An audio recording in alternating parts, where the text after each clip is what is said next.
राम राम सभी को। कैसे हैं आप सभी? उम्मीद करता हूं आप सभी बहुत अच्छे होंगे और आप सभी अपनी तैयारी है वो बड़ी जबरदस्त कर रहे होंगे। और जैसे ही अपनी क्लासेज भी जबरदस्त आ रही हैं, शानदार क्लासेज हम करवा रहे हैं जो आप सभी के लिए बहुत ज्यादा जरूरी है अगर आपको सिलेक्शन लेना है तो। देखो, इंडिया जीके में अच्छा स्कोर करना, बाकी स्टूडेंट से ज्यादा स्कोर करना हमारे लिए बहुत इंपॉर्टेंट है, क्योंकि सभी स्टूडेंट और सभी टीचर्स सिर्फ हरियाणा जीके के पीछे लगे रहते हैं। लेकिन हरियाणा जीके में स्कोर करने से सिलेक्शन नहीं होता, उसमें हम भी अच्छा स्कोर करेंगे, लेकिन उसके साथ साथ हमें बाकी सब्जेक्ट में भी अच्छा स्कोर करना पड़ेगा अगर हमें सिलेक्शन लेना है तो उसी कड़ी में आज हम हरियाणा ग्रुप डी के लिए पॉलिटी जीके का बहुत ही इंपॉर्टेंट टॉपिक पढ़ने वाले हैं, जो आपके एग्जाम्स में पूछा जाता है, पक्का आपके एग्जाम्स में आ रहा होता है, और वो होने वाला है संविधान संशोधन वाला। देखो, वैसे तो बहुत सारे संशोधन हमारे संविधान में किए गए हैं, लेकिन हम यहां पर वही पढ़ेंगे जो हमारे लिए इंपॉर्टेंट है, जो हमारे लिए महत्वपूर्ण है। क्योंकि बहुत सारे पढ़ लेंगे तो वैसे ही दिमाग काम नहीं करेगा, क्योंकि यहां पर सिर्फ आंकड़े ही आंकड़े हैं कि कौन सा संशोधन कौन से ईयर में हुआ, किस चीज के लिए हुआ। इतना याद करना बहुत आसान नहीं है, थोड़ा मुश्किल है। लेकिन अगर हम अच्छे से पढ़ेंगे और इंपॉर्टेंट है जो एग्जाम्स में आए हुए हैं या आ सकते हैं उन्हीं को पढ़ेंगे तो थोड़ा सा कम हो जाएगा, और अगर थोड़ा सा कम हो गया तो हम यहां पर आराम से याद कर लेंगे। इस क्लास को कंप्लीट जरूर देखना है। ये क्लास आज थोड़ी सी बड़ी जरूर होने वाली है, लेकिन आप सभी स्टूडेंट को इसको कंप्लीट देखना है, ठीक है जी? तभी आप आराम से इनको कर पाओगे और एग्जाम्स में स्कोर कर पाओगे। पहला क्या है कि प्रथम संविधान संशोधन अधिनियम 1991, ठीक है जी। अब प्रथम संविधान संशोधन 1991 में हुआ था, जो हमने पिछले क्लास में भी पढ़ा था। पहला संविधान संशोधन 1951 में हुआ था। अब क्या है उसके बारे में जान लेते हैं कि भूमि सुधार और न्यायिक समीक्षा से जुड़े कानून को 9वीं अनुसूची में डाला गया था। कौन सी अनुसूची में? तो आप सभी ने, हमने भी पढ़ा था कि 9वीं अनुसूची में क्या हुआ था, पहले संविधान संशोधन के तहत ही हुआ था, ठीक जी। पहले संविधान संशोधन के तहत ही हुआ था, और ये पहला संविधान संशोधन कब हुआ था? 1951 में हुआ था। ये भी अपने को ध्यान रख लेना, ठीक है। तो भूमि सुधार और न्यायिक समीक्षा से जुड़े कानून को 9वीं अनुसूची में डाला गया। पहली चीज, सामाजिक और आर्थिक तथा पिछड़े वर्ग की उन्नति हेतु राज्यों को शक्ति प्रदान की गई। ओके। अनुच्छेद 31A जमींदारी प्रथा के उन्मूलन हेतु जमीन ली जा सकती थी, ठीक है। यानी कि जो जमींदारी प्रथा थी उसमें क्या था कि भाई जो जमींदार हुआ करता था वो बाकी लोगों से जिस तरीके से पहले लगान लिया जाता था उस प्रकार की चीजें होती थी, उसको भी अनुच्छेद 1A के तहत उनके उन्मूलन से जमीन ली जा सकती थी जो जमींदार था उसके पास से। अनुच्छेद 31B में क्या था कि 9वीं अनुसूची में शामिल विषयों को न्यायालय में चुनौती नहीं दी जा सकती, ठीक है। ऐसा नहीं भाई जमींदार से सरकार ने जमीन ले ली, उसको खत्म करने के लिए, जमींदारी प्रथा खत्म करने के लिए, तो जमींदार कोर्ट में चला गया तो कोर्ट में नहीं जा सकता, क्योंकि ये कानून बना हुआ है। तो ये चीज की गई थी, ये हमारे लिए बहुत इंपॉर्टेंट है, ठीक है जी। ये हमारे लिए बहुत इंपॉर्टेंट है। ओके, आगे बढ़ते हैं। तीसरा संविधान संशोधन, तीसरा कब हुआ? तीसरा हुआ 1951 में, सॉरी 1954 में, 51 का नाम आ गया, 1954 में हुआ तीसरा। अब ये किससे संबंधित था कि संसद को खाद्य पदार्थ के उत्पादन, आपूर्ति एवं वितरण पर नियंत्रण के लिए लोकहित में शक्तिशाली बनाया गया। कि भाई जो खाद्य पदार्थ है, यानी जो खाने की चीजें हैं, उसका उत्पादन करने के लिए, उसकी आपूर्ति करने के लिए, यानी कि सभी के पास पहुंचना चाहिए, उसका वितरण करने के लिए लोकहित में शक्तिशाली कानून बनाया गया था। ओके, ये था तीसरा संविधान संशोधन। उसके बाद पांचवा संविधान संशोधन कब हुआ? 1955 में। पांचवा कब हुआ भाई? 1955 में हुआ था। अब ये पांचवा किससे संबंधित है उसके बारे में जानते हैं। तो पांचवा संबंधित हो जाएगा आपको कि राष्ट्रपति को शक्ति प्रदान की गई कि वह राज्यों के क्षेत्र, सीमा, नामों में परिवर्तन वाले प्रस्ताव पर मत देने हेतु राज्य विधानमंडलों की समय सीमा निर्धारित करे। क्योंकि उस समय क्या हो रहा था कि भाई कोई अपने राज्य का नाम बदलवाना चाहता था, कोई बोलता था कि ये हमारी राज्य की सीमा में है, कोई कुछ, तो ये प्रॉब्लम्स आ रही थी। उसके वजह से ये 5वां संविधान संशोधन किया गया और राष्ट्रपति को ये शक्ति दी गई। ठीक है। 7वां संविधान संशोधन कब हुआ? 1956 में हुआ। 7वां संविधान संशोधन 1956 में हुआ। इसमें राज्यों के पुनर्गठन से संबंधित चीजें थी। तो राज्यों का पुनर्गठन, ठीक है जी, कोई राज्य था उसको टुकड़े करके बनाया गया। जैसे हमारा हरियाणा है, वो पंजाब से अलग होकर बना, उत्तराखंड हिमाचल बना, ठीक है जी, तो हिमाचल भी बना है, आप सभी को पता है। तो इस चीज से राज्यों का क्या हुआ? पुनर्गठन हुआ। छत्तीसगढ़ राज्य बना था और भी बहुत सारे राज्य बने थे। तो राज्यों का पुनर्गठन अधिनियम 1956 में आया था। कौन से? 7वें संविधान संशोधन 1956 में। राज्यों का पुनर्गठन आपसे पूछा जाता है, 1956 याद कर लेना, डायरेक्ट भी पूछ लिया जाता है। ठीक है जी। अब 4 प्रकार के राज्यों का वर्गीकरण समाप्त कर दिया गया। 2 या 2 से अधिक राज्यों के लिए एक ही उच्च न्यायालय की व्यवस्था की गई। जैसे कि भाई 2 या 2 से अधिक की, जैसे अपना हरियाणा हो गया और पंजाब हो गया, दोनों का कहां पर न्यायालय बना? चंडीगढ़ में बना। बात समझ रहे हो? तो या 2 से अधिक के जो राज्य थे उनके लिए एक ही उच्च न्यायालय की व्यवस्था की गई। केंद्र शासित प्रदेशों के उच्च न्यायालयों के न्याय क्षेत्रों का विस्तार किया गया। ठीक है कि भाई जहां पर न्यायालय नहीं बन सकता था उसका अलग अलग किया गया। मैं इसके बारे में भी एक शॉर्ट वीडियो बना के आपको बताऊंगा। कुछ ही हैं, ठीक है, कुछ ही हैं जिनका न्यायालय वहां ना होकर दूसरी जगह पर है, उसके बारे में बाद में बात करेंगे। अभी संविधान संशोधन के बारे में बात कर लेते हैं। तो ये हुआ, ठीक है, तो ये अपने को ध्यान रख लेना है। यानी कि 7वें में क्या हुआ? राज्य और केंद्र शासित से संबंधित हो गया। राज्य में क्या होगा? अगर राज्यों के बंटवारे वर्गीकरण से संबंधित हो गया। और इसमें क्या हो जाएगा कि जो केंद्र शासित प्रदेशों के जो उच्च न्यायालय हैं उनके बारे में यहां पर बात की गई है। ठीक है जी, तो ये बात समझ में आ गया। तो 1956 हुआ 7वां संविधान संशोधन 1956 में। उसके बाद हुआ 8वां संविधान संशोधन 1960 में हुआ। अनुच्छेद नंबर 334 में संशोधन किया गया था। इसमें क्या था कि जो एससी और एसटी आंग्ल भारतीयों के आरक्षण को 1970 तक कर दिया गया। कि पहले आरक्षण था, ठीक है, जैसे बोला गया कि भाई 10 साल के लिए है, तो फिर आगे बढ़ाकर 1970 तक कर दिया गया और ये अभी तक चल रहा है। 9वां संविधान संशोधन, 9वां नंबर का जो संविधान संशोधन था वो कब हुआ? 1960 में हुआ। कब हुआ भाई? 1960 में। इसमें क्या था कि भारतीय भूभागों के हस्तांतरण की व्यवस्था की गई। ठीक है, अभी संशोधन में क्या था उसके बारे में हम यहां पर बात करते हैं। इस संशोधन के द्वारा पश्चिम बंगाल के बेरुबारी को पाकिस्तान को हस्तांतरित करने का प्रावधान किया गया था। यानी कि ऐसा था कि हमारा भारत का थोड़ा सा क्षेत्र है ना, वो बांग्लादेश के अंदर आता था और बांग्लादेश का भारत में, तो उसको इंटरचेंज कर लिया गया था। तो ये चीज है। सुप्रीम कोर्ट ने कहा कि भारतीय भूभाग, भूभाग का मतलब जो भारत की भूमि है, भारतीय भूभाग को विदेशी सरकार को सौंपना केंद्र सरकार की शक्ति नहीं है, इसके लिए संविधान संशोधन करना होगा। उस समय नहीं था, क्योंकि उस समय यही था कि हमारा भारत के अंदर जो भी आओ आ जाओ, लेकिन ये शक्ति नहीं थी कि हम दूसरे को देकर बदल सकते हैं। फिर ये संशोधन किया गया, तो इस संशोधन के तहत ये सारी चीजें हुई थी। तो ये अपने को ध्यान रख लेना है, 9वां संशोधन हुआ था। ठीक है, 9वां संशोधन। और याद कर लो नया संशोधन था। 10वां संशोधन अधिनियम 1961 में आया था। ठीक है, 10वां संशोधन कब हुआ था? 1961 में।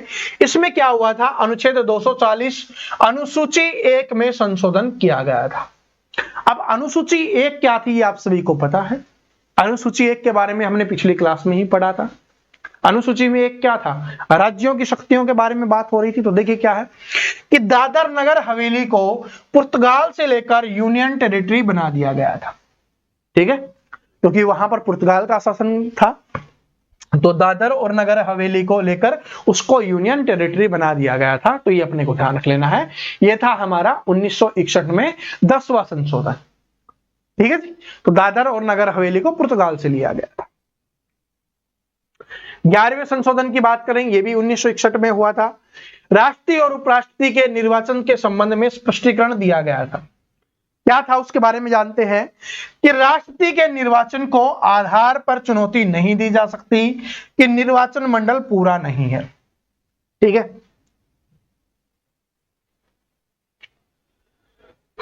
अब राष्ट्रपति की बात होगी, उपराष्ट्रपति के बारे में जान लेते हैं कि उपराष्ट्रपति के निर्वाचन प्रक्रिया में संशोधन सदन के दोनों सदनों में संयुक्त बैठक की बजाय निर्वाचन मंडल की व्यवस्था की गई। ठीक है, ये इतना ज्यादा नहीं पूछता। अब ये 12वां वाला देख लीजिए, ये इंपोर्टेंट है। 12वें संविधान संशोधन में क्या हुआ था कि गोवा, दमन और द्वीप को पुर्तगाल से लेकर केंद्र शासित प्रदेश बना दिया गया था। ठीक है, 12वें में ये है। इसके अलावा अपना ये जो 10वां था, 10वें में दादर और नगर हवेली को पुर्तगाल से लिया गया था, ये इंपॉर्टेंट है, दादर नगर हवेली को। और जो आपका 12वां हो जाएगा, 12वें में क्या था, गोवा और द्वीप को पुर्तगाल से लेकर केंद्र शासित प्रदेश बना दिया गया था। और गोवा क्या है, अभी वर्तमान में हमारा राज्य है। 17वां संविधान संशोधन क्या हुआ था कि जो 9वीं अनुसूची थी उसका दायरा है वो बढ़ाया गया। 9वीं अनुसूची है ना, उसके दायरे को बढ़ाया गया। और इस दायरे में क्या क्या किया गया ये देखिए। केरल और मद्रास राज्य द्वारा पारित भूमि सुधार कानूनों को संवैधानिक संरक्षण प्रदान किया ताकि न्यायालय में चुनौती नहीं दी जा सकती। ठीक है, इसके अलावा सज्जन सिंह बनाम राजस्थान सरकार 1965 के मामले में इस संशोधन को सुप्रीम कोर्ट में संवैधानिक मान्यता प्रदान की गई थी। तो ये बात हुई है 1965 की। ठीक है, 18वें संविधान संशोधन 1966 में क्या हुआ? 18वें संविधान संशोधन में क्या हुआ था कि उद्देश्य केंद्र शासित प्रदेशों का पुनर्गठन की शक्ति है वो संसद को दी गई। ठीक है, कि उनका पुनर्गठन किया जा सकता है।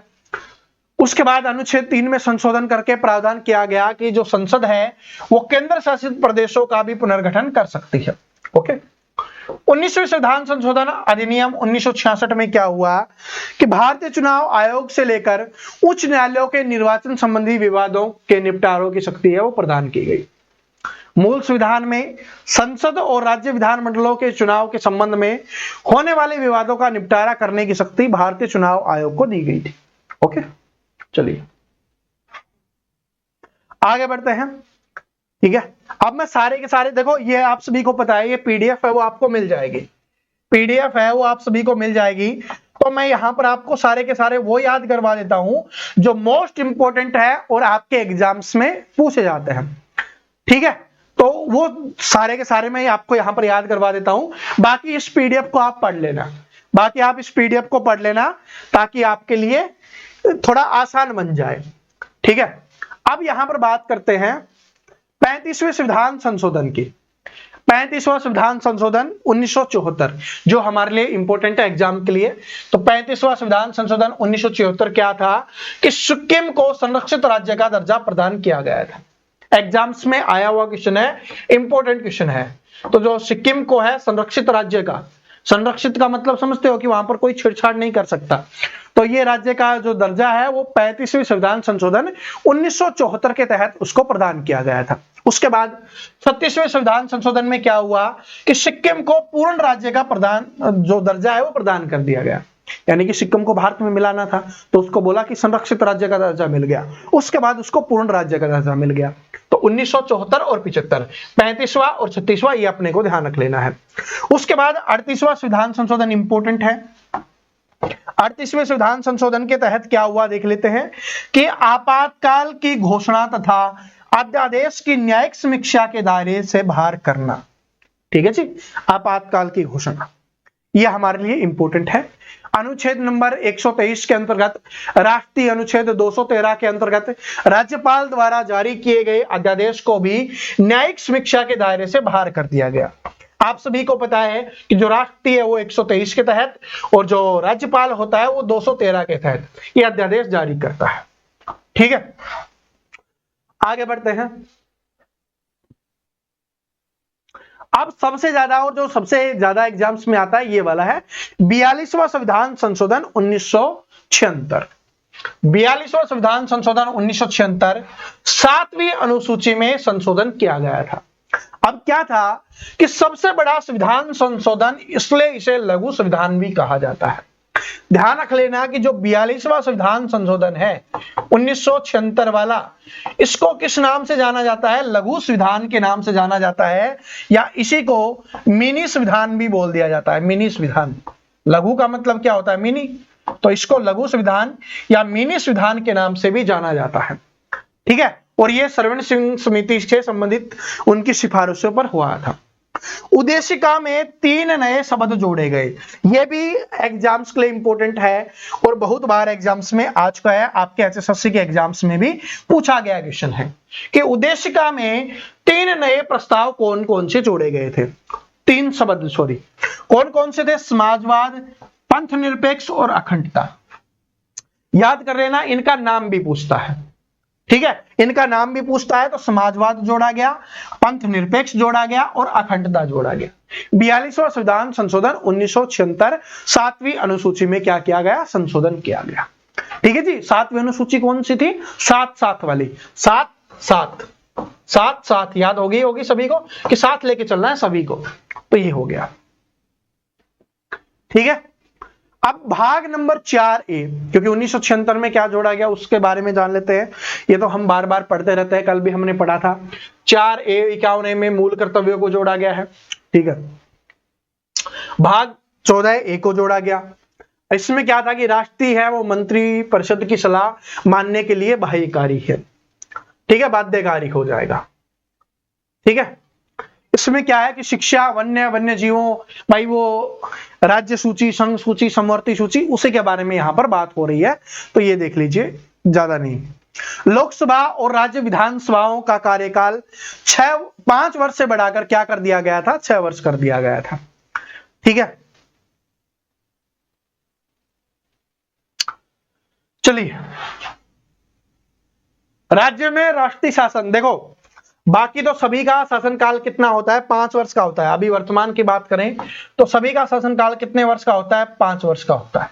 लोकसभा हो, विधानसभा हो, ठीक है, सभी का। लेकिन जो राज्यसभा की बात करें, अगर राज्यसभा की बात हो रही है, राज्यसभा की, तो राज्यसभा का कार्यकाल कितने वर्ष का होता है? 6 वर्ष का होता है। ठीक है। हर 2 वर्ष में 1/3 सदस्य वो रिटायर होते रहते हैं और नए सदस्य बनते रहते हैं। तो इस प्रकार से कंटिन्यू ये चलती रहती है, तो कभी भी भंग नहीं हो सकती, भंग नहीं किया जा सकता। ठीक है, भंग नहीं होती है या भंग नहीं किया जा सकता। वो कौन सी अपनी? वो है आपकी राज्यसभा। ये चलती रहती है, चलती रहती है। ठीक है। और इसका सदस्य बनने के लिए आयु 30 वर्ष होनी चाहिए। इसमें क्या हुआ था? चलो छोड़ो कि भाई राज्य में जो राष्ट्रीय शासन है उसकी अवधि को 6 माह से बढ़ाकर क्या कर दिया गया था? 1 वर्ष कर दिया गया था कि भाई 6 महीने तक लगा सकते हो, फिर दोबारा अगले 6 महीने तक, फिर एक, इस प्रकार से चलता रहता है। फिर क्या कर दिया? अवधि को 1 साल तक बढ़ा दिया गया था। अब देखिए 44वां संविधान संशोधन 1978, मोस्ट इंपोर्टेंट। 42 के बाद दूसरे नंबर का जो आपके एग्जाम्स में सबसे ज्यादा आता है वो होता है 44वां संविधान संशोधन 1978। इसके तहत क्या किया गया था कि जो संपत्ति के अधिकार को मूल अधिकार से हटाकर संवैधानिक अधिकार या कानूनी अधिकार बना दिया गया था। कौन से अनुच्छेद में शामिल किया गया था? 300A में। ठीक है जी, 300A में। उसके बाद अनुच्छेद 352 में आंतरिक अशांति को हटाकर सशस्त्र विद्रोह जोड़ा गया था। ठीक है जी। राष्ट्रपति द्वारा कैबिनेट की लिखित सिफारिश के आधार पर आपातकाल की घोषणा करना। आपातकाल की घोषणा किसके तहत होती है? 352, 356, 360। ठीक है जी, ये होती है। आगे देखिए क्या है। फिर इसमें क्या कर दिया गया? लोकसभा का कार्यकाल पुनः है 5 वर्ष कर दिया गया है। अभी हमने 6 वर्ष पढ़ा था कि 5 से 6 कर दिया गया, फिर 5 वर्ष हो गया। सिर्फ अभी मैंने बताया राज्यसभा का 6 वर्ष का है, बाकी सभी का क्या हो जाएगा? 5 वर्ष का हो जाएगा। अनुच्छेद और 20-21 के द्वारा क्या है कि मूल अधिकारों को राष्ट्रीय आपातकाल के दौरान भी निलंबित नहीं किया जाएगा। ये तो इंपॉर्टेंट है। डायरेक्ट ऐसे पूछा जाता है कि आपातकाल में कौन से अनुच्छेदों को नहीं हटाया जाता, तो 20 और 21 हो जाएगा। ठीक है जी, 20 और 21 हो जाएगा। और अनुच्छेद के बारे में हम पढ़ ही चुके हैं। राष्ट्रीय, उपराष्ट्रपति, प्रधानमंत्री, अध्यक्ष के निर्वाचन संबंधी विवादों पर अंतिम निर्णय लेने की जो शक्ति है वो सुप्रीम कोर्ट को सौंप दी गई पुनः दोबारा से। तो इन सभी से संबंधित अब शक्ति किसके पास है? सुप्रीम कोर्ट के पास है कि भाई अगर कोई भी गलत करता है तो उसके पीछे का निर्णय लेने की शक्ति किसके पास होती है? सुप्रीम कोर्ट के लिए। तो हमारे देश में सबसे बड़ा कौन है? सुप्रीम कोर्ट है, जो हर प्रकार का निर्णय ले सकता है। ठीक है। और 49वां संविधान संशोधन कब हुआ था? 1984 में हुआ। ठीक है। पीएम राजीव गांधी थे इस समय, और जो ज्ञानी जैल सिंह हो जाएंगे। 6वीं अनुसूची का विस्तार किया गया था। ठीक है, त्रिपुरा को शामिल कर दिया गया था। ATM2 हमने पढ़ा था। ठीक है, 4 राज्य कौन से? असम, मेघालय, त्रिपुरा, मिजोरम। ठीक है, अब ये देखिए 52वां संविधान संशोधन। 52वां संविधान संशोधन कब हुआ था? 1985 में। और 1985 में हमने सुना था कि भाई अकेले हो, अगर मतलब जिस पार्टी में हो उसी में हो तो नंबर 1 के हो, दूसरे में जाओगे तो 0 हो जाओगे। तो यानी कि कौन सी अनुसूची थी? 10वीं अनुसूची। तो दल बदल कानून हेतु 10वीं अनुसूची जोड़ी गई थी। और कौन से संविधान संशोधन के तहत इसको जोड़ा गया था? 52वें संविधान संशोधन 1985 के तहत जोड़ा गया था। ठीक है जी। 61वें संविधान संशोधन, ये जरूरी, हाँ ये पढ़ लीजिए। 61वां संविधान संशोधन इंपॉर्टेंट है, डायरेक्ट आपसे पूछा जाता है कि मतदान की आयु 21 वर्ष से घटाकर 18 वर्ष कब कर दी गई थी। ये बहुत बार एग्जाम्स में आया हुआ क्वेश्चन है, आपके HSSC ने भी कई बार ये क्वेश्चन पूछा है। तो मतदान की आयु को, मतदान मतलब वोट डालने का अधिकार, तो वोट डालने के अधिकार की आयु को 21 वर्ष से घटाकर 18 वर्ष कब कर दिया गया था? 1989 में। ठीक है जी, 1989 में। कब? 61वें संविधान संशोधन अधिनियम के तहत, 61वें के तहत 1989 में। ओके जी, और आगे बढ़ते हैं। बाकी सारे के सारे आपको मिलेंगे, आप पढ़ लेना। मैं सारे के सारे इंपोर्टेंट आपको बता देता हूं। ठीक है, दिल्ली को ये वाला देखिए भाई, इंपोर्टेंट है। 69वां संविधान संशोधन 1991, 69वां 1991 में। इसमें क्या हुआ था? देखिए क्या है, दिल्ली है उसको केंद्र शासित प्रदेश का विशेष दर्जा मिला था। पहली चीज तो 1991 में ये हुआ था, तो दिल्ली को केंद्र शासित प्रदेश का विशेष दर्जा मिला। ठीक है, दिल्ली के जो विधानसभा गठन का प्रावधान किया गया था, ये इसमें किया गया था, ये अपने को ध्यान रख लेना है। ठीक है, अब 71वें संविधान अधिनियम 1992 की बात करते हैं। ठीक है, 1992 की बात करते हैं। इसमें क्या था? इसमें जो 4 भाषाएं जोड़ी गई थी। ठीक है, 3 भाषाएं, सॉरी, नमक वाली 3 भाषाएं। कौन सी? कोंकणी, मणिपुरी और नेपाली। इन भाषाओं को जोड़ा गया था 8वीं अनुसूची में। 8वीं अनुसूची में है ना भाषाएं, हमें मिलजुल के रहते हैं, अलग अलग प्रकार के लोग हैं, मिलजुल के रहते हैं। तो कोंकणी, मणिपुरी, नेपाली भाषा को जोड़ा गया था। 73वें संविधान संशोधन 1992 बहुत इंपॉर्टेंट है, इसके बारे में तो मैंने आपको पहले भी बताया था, बहुत इंपॉर्टेंट है। इसमें क्या हुआ था कि पंचायत है वो 11वीं अनुसूची में जोड़ा गया था। ठीक है, पंचायत से संबंधित जो चीजें हैं, भाग 9 में। ठीक है, इसमें 29 विषय हैं और अनुच्छेद नंबर 243 के तहत। 73वें के बाद 74वां था कि भाई गांवों को कर दिया तो फिर शहरों को करना था, ये 12वीं अनुसूची में जोड़ा गया था।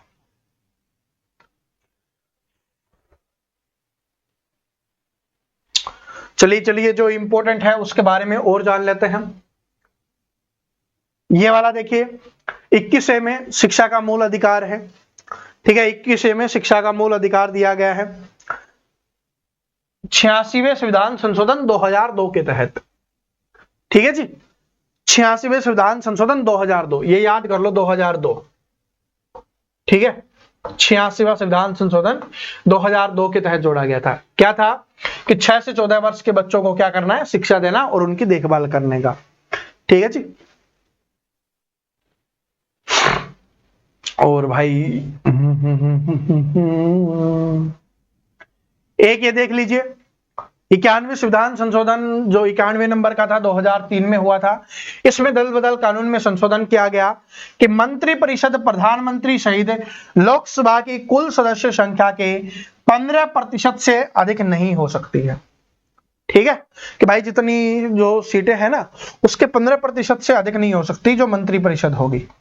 ठीक है, ऐसा नहीं कि सभी को मंत्री बना दे।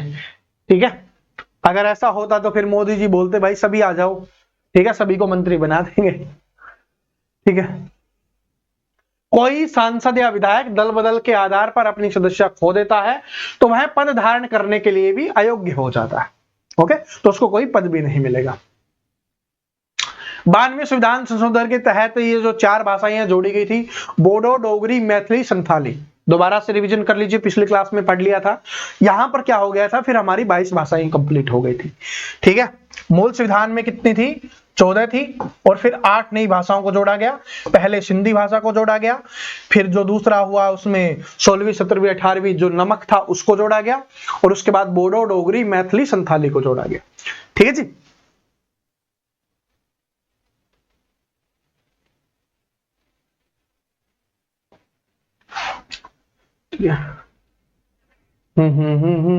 ये देखिए 100वें नंबर का 100वां संविधान संशोधन 2015 भारत बांग्लादेश के बीच भूमि सीमा समझौते को लागू करने हेतु है, वो 100वां संविधान संशोधन हुआ था।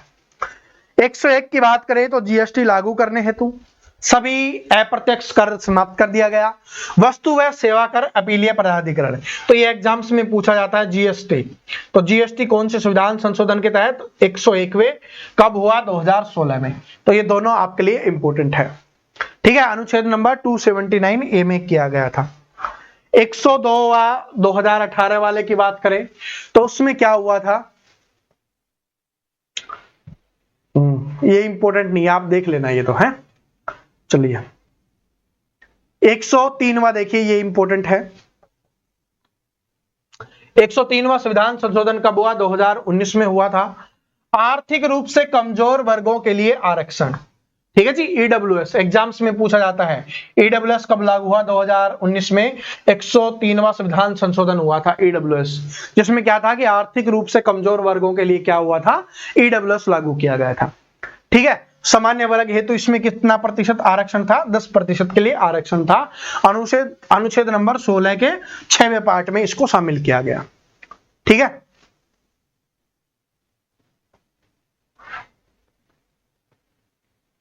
ये और देख लीजिए कि 104वां संविधान संशोधन 2019 में क्या था? यह अनुच्छेद नंबर 334 में संशोधन किया गया था। इसके तहत हुआ था कि अनुसूचित जातियों, अनुसूचित जनजातियों के लिए लोकसभा, राज्यसभाओं की जो राज्य की विधानसभाएं हैं उनकी सीटों के आरक्षण को 25 जनवरी 2030 तक कर दिया गया था। ठीक है जी, अब 2030 तक है। लोकसभा और राज्य विधानसभाओं में आंग्ल भारतीय समुदाय के मनोनयन संबंधी प्रावधान को समाप्त कर दिया गया। ठीक है जी, क्योंकि ये पहले शामिल था, अब इसको क्या कर दिया गया? समाप्त कर दिया गया। ये अपने को ध्यान रख लेना है। कब तक कर दिया गया? 25 जनवरी 1930 तक। ठीक है, 25 जनवरी 1930 तक। तो ये हमारे संविधान संशोधन है। एक बार इनका रिवीजन आप दोबारा से कर लेना। ये पीडीएफ है, आपको टेलीग्राम पे मिल जाएगी। मैंने जो सबसे ज्यादा पूछे जाते हैं वो सारे के सारे इसमें ऐड किए हुए हैं। जो इंपॉर्टेंट है वो सारे मैंने आपको यहां पर बता दिए हैं। बाकी जो बचे हुए हैं और जो मैंने आपको यहां पर पढ़ाए हैं सभी का एक बार दोबारा से रिवीजन कर लेना। ये पीडीएफ है, ये पीडीएफ आपको अपने टेलीग्राम पे मिल जाएगी। कहां पर मिल जाएगी भाई? टेलीग्राम पे मिल जाएगी, और टेलीग्राम का लिंक है डिस्क्रिप्शन में दिया हुआ है।